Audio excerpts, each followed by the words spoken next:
So cross multiplication. Cross multiplication is really, really helpful in solving a proportion. So now, in 7th grade, we talked about solving proportions. Now, what is a proportion?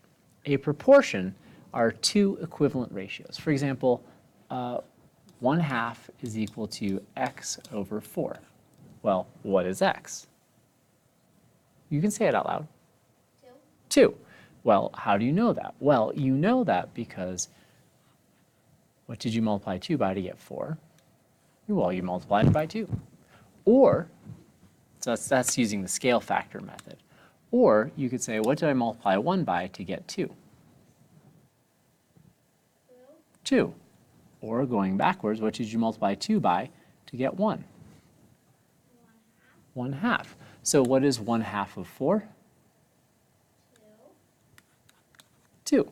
So those are two different ways to get the answer. Obviously, 1 times 2 is 2. But there is a third way called cross multiplication. Now, here's how cross multiplication works.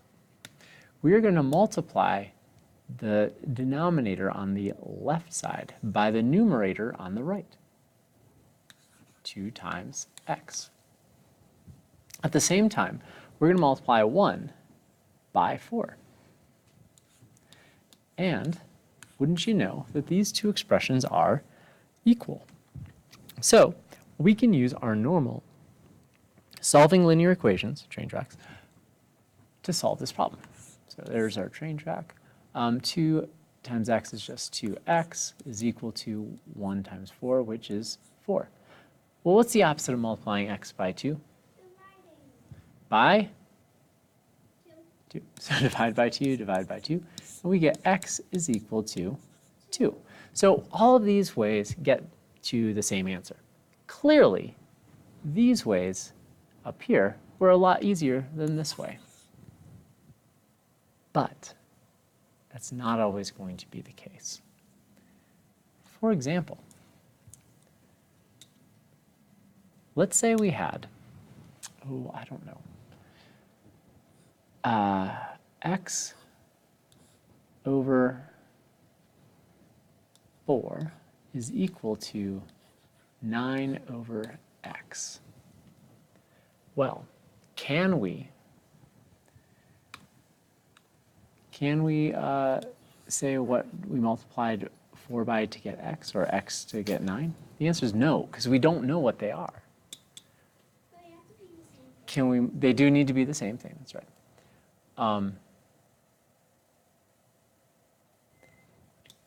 Can we figure it out here? No. Here? No. So we are kind of at a loss without cross multiplication. So what I'm going to do is I'm going to multiply across the equal sign and set that equal.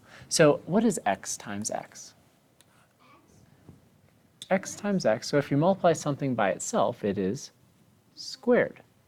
X times x is x squared. And that's going to be equal to 4 times 9. Well, what is 4 times 9? 36. So we have x squared is equal to 36. What's the opposite of squaring something? That's right, square rooting it. So we're going to take the square root of both sides. Square root of x squared is simply x.